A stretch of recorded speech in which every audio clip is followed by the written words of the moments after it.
evening, everybody. It's the final Tomorrow's Transfers the day of the week. It's Friday night and I am here to sort through all the bullshit with you lot before we head off into the weekend. We have got a football match to worry about tomorrow, finally, so get a bit of a distraction from all this transfer nonsense. But anyway, this is Tomorrow's Transfers today, the video where we sift through all the bullshit so you don't have to, and I have to bleach my eyes afterwards when I've read the MEN. So the first thing is in the MEN, and of course it's talking about Sanchez. Now, Troops of Arsenal Fan TV fame took a picture with him, with Sanchez, that is, after he got his haircut this week.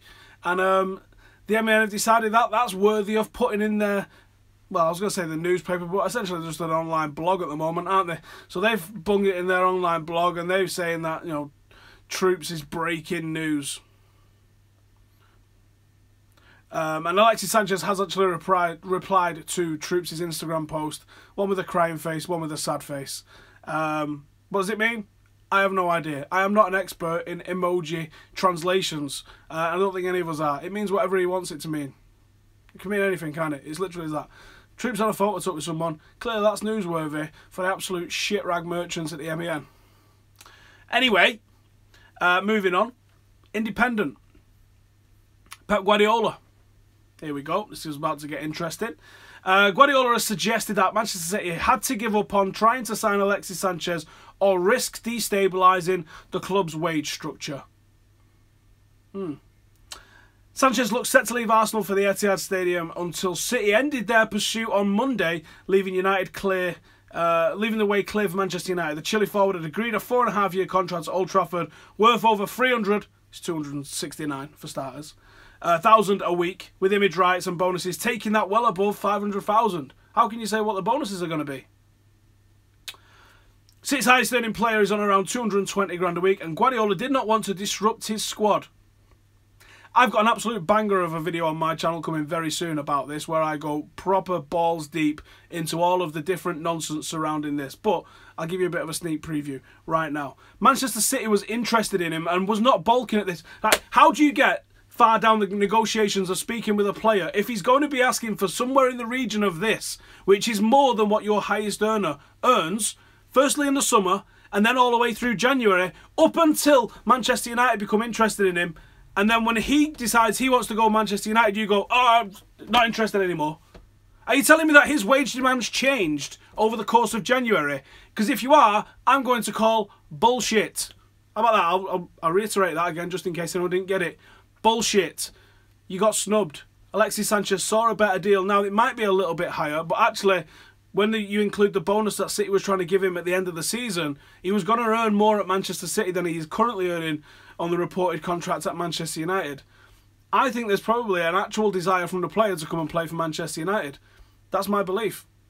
I think it's an absolute disgrace that everyone, because of the anti-Manchester United agenda, is just deciding to say that City pulled out and that was that. Why don't call it exactly what it is? They got rejected. They got snubbed. He decided to go to a better club. Simple as that. Now, there might be mitigating factors which don't shine so brightly on the player. One of those might be playing time. He's not guaranteed the same amount of playing time at Manchester City as he is at Manchester United. That might have been a major factor in his decision-making. I think it might be the major factor in his decision-making. There's also another factor at play, and the other factor at play that I think is he's worked with Pep Guardiola before, and my personal belief is that his attacking style suits Manchester United's counter-attacking 100% more than it suits the possession-based attack of Manchester City.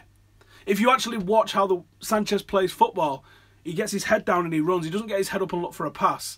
And if you see the frustrations that Pep Guardiola had with him at Barcelona when he was a player for him previously, I think you've got to take into account that sort of thing.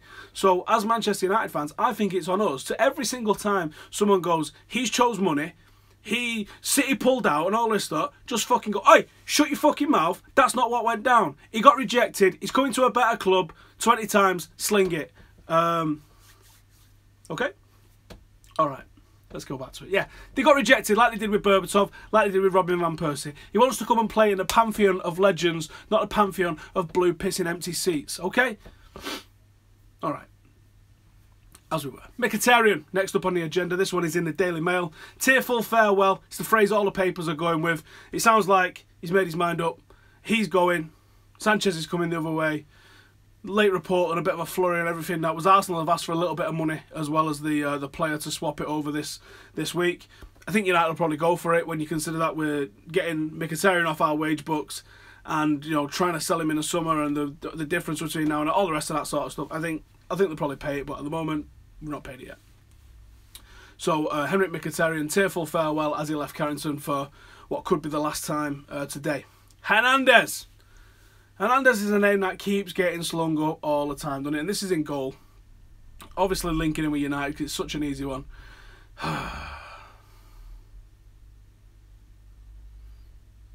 Little bit of a link to Manchester United, but the main story is that he's being looked at by Besiktas, and Besiktas is a weird one. They must have a little bit of money flying around because they've been linked to Zlatan in this window, and I'm sure I've seen them linked to a ton of other people as well. Can I see Hernandez going to Besiktas? Yeah. More than I can see him coming to United. That's for starters.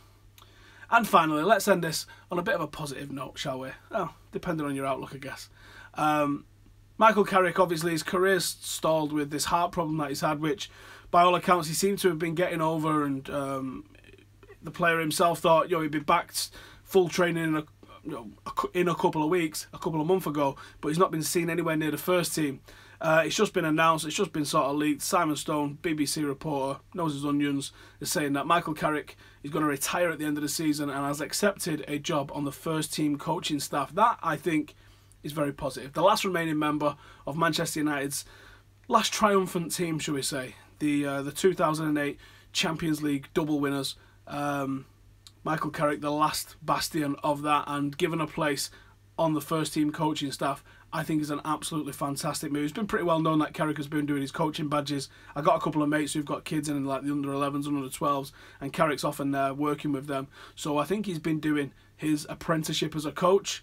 He's obviously got a hell of a lot of experience, massively underrated player, intelligent footballer that has won the absolute lot. I mean, it's only going to be when Carrick retires people look at his whole CV and go, oh my God, what a player this lad was. If you look when he joined, Manchester United won 3 on the bounce from when he joined and hit 3 Champions League finals in 4 years with Michael Carrick in midfield after being in the wilderness a little bit before he came, wasn't it? So Michael Carrick, mega underrated, and I think he's got the perfect mentality and experience to go on and do good things as a coach, maybe even a future Manchester United manager. I think that'd be interesting.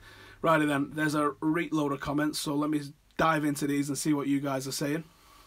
Someone saying, is Young not one? No, Young did not win the Champions League at Manchester United. I can't believe you don't know the whole squad and the whole starting 11 off the top of your head. I thought, alright, whatever. Don't you think paying 30 million and selling Mkhitaryan for Sanchez is a lot to give Arsenal? We're not paying 30 million and selling Mkhitaryan. We're just giving them Mkhitaryan, and we probably have to give them 5 or 6 million. It's not 30 million. And here's the thing as well. Yes, he has 6 months left on his contract, but if you had 3 or 4 years left on his contract, which would have just been a coincidence, wouldn't it? You've been paying in excess of 100 million for this guy. Massive bargain for United at this age. Little P had his time, says Captain Obvious. Come to Besiktas, says producer Chris. Do I think your Ronaldo is going to come back? I'm going to give you this face. Okay, let's move on. I still think City will win the Premier League next year. How can you even think about that? Someone says house and fuck off. No problem. 20,000 empty seats. Yes, we can see. When do I expect it to be announced? I would have thought you might see him come for a medical on Sunday if they're able to agree that little fee that they're trying to agree. I would have thought Monday, really, at the latest. Everybody thought it was going to be done yesterday, so I imagine you're looking at Monday at the latest, I reckon. Am I still wearing them socks? What do you mean by them socks? I do wear socks. I don't know about you, but it's pretty damn cold where I am at the moment. I've got like a burgundy sort of colour sock going on at the moment.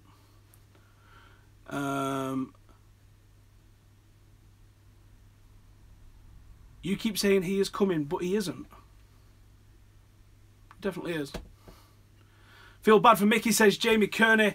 Dybala also can't wait. I wouldn't get excited about that, in all honesty, because I think that, knowing the Glazers and the way it works, I think they're gonna say that you've got 2 Premier League players if we sign Ozil in the summer, which does sound very likely as well. I'd be very surprised if Manchester United go on and buy someone of that crazy calibre, especially in that forward area where we're absolutely stacked at the moment. Not saying we won't for definite, but I would be very surprised if we bought another forward of that ilk.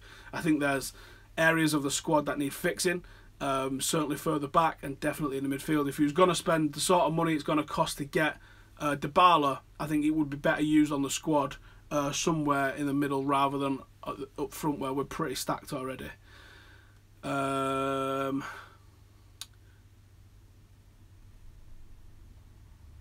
Tell me something new about United that I can't read in the newspapers.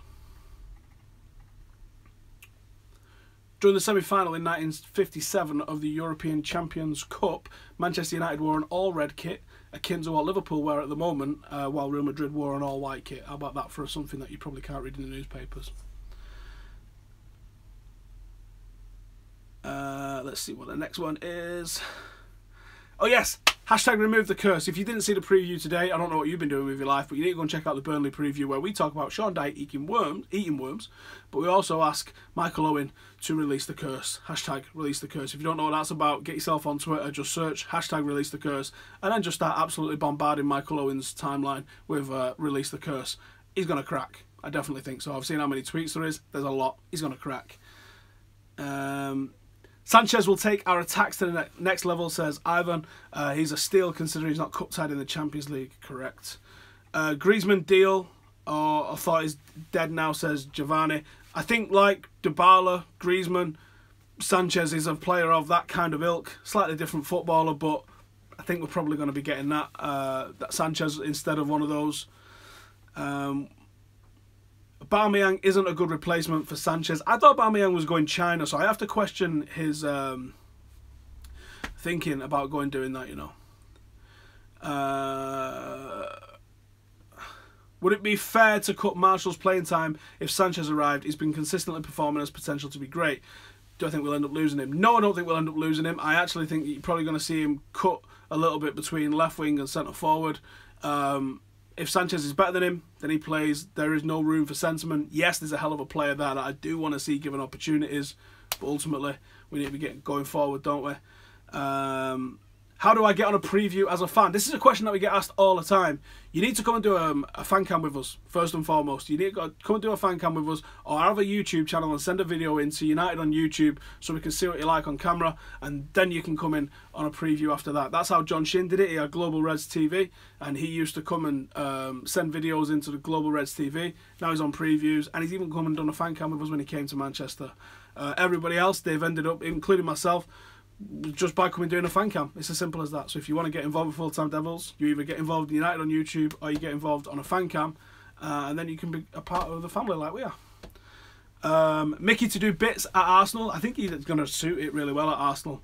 Why does Guillem Balaguer have an agenda against United? He doesn't. He's just got a serious man crush on Pep Guardiola. So anybody that he works for hates, Balaguer now has to hate as well. He's like a 14-year-old girl like that. Sanchez on the right. I would like Sanchez on the right, to be honest. I just don't think we're going to get it. I think he'd probably end up being on the left at the moment. What do I think about the comment about Luke Shaw? That's very interesting. And it's good to see as well because Luke Shaw's a player that's been publicly hammered by Jose. People thought he was completely finished. He's come into the team. He's playing him. He's playing consistently. And I think it's fair enough that he's rightly being praised the way he has been. Can we send Rashford on loan? Why would you want to send him on loan? He's played more than any other player. The only reason you go out on loan is to get game time, so why would you send him elsewhere when he's literally the most played player, including goalkeepers, in the Manchester United squad? Balaguer versus Castles, who wins? I don't know, you know. What sort of background have they got? Castles fights dirty, I think, doesn't he? I'm going to go with Castles on that one. Why does everyone hate Rashford now? I don't know. He's a player that's going through some decision-making problems, I think, that he will fix. But this is just the way you learn. He's learning on the job, isn't it? At the highest level with the most scrutiny on him. So I'd just say chill. Lucas Moura, question mark, says Robert. Look, I think Moura, Malcolm, all of those was probably negotiated for at the same sort of time, and I reckon from Sanchez down, they was your 1, 2 and 3 on any sort of wish list. So I think once you get Sanchez over the line, the rest of them just get dropped, like Mora did in the summer. We need a new centre back in the summer. I could kind of agree. Depends how Tuanzebe's going to go. It might be a bit too early for him. Thoughts on Crouch to Chelsea? It's absolutely hilarious. When Peter Crouch looks back on his career, he's going to see like a shit ton of England caps and that he played for Chelsea and Liverpool, and you're going to be like, how did he manage that? Mind-boggling that professional football managers have looked at him play and gone, that's the fella for me. Mind-boggling, absolutely mind-boggling. Leo O'Connor, future left-back. I'd say right-back considering he's right-footed, but yes, I see what you're going with. Think we should get Nani back? Nope. What number 8 would I like to get at Manchester United? Goretzka, who's just signed for Munich, is an excellent one. Toni Kroos would be another excellent one. Someone who can keep the ball and actually put a forward pass in, as well as be a little bit box-to-box with it themselves and a bit tough. I think that's something that we could do with. City on a wobble now? I don't think so, is the brutally honest truth. And some guy had a go at me last week on Twitter because they asked the same question, is City on a wobble? And I said, I don't think so. And he goes, well, I would have been a bit more positive. I was like, well, my thoughts are my thoughts, mate. Your thoughts are your thoughts. I don't know what they do about how I think. I hope they do. I just can't see it. But trust me, if we do, then yeah, I'm never gonna let them forget it. Anyway, that is me. Excuse me. That's us for tonight. Go and check out the preview.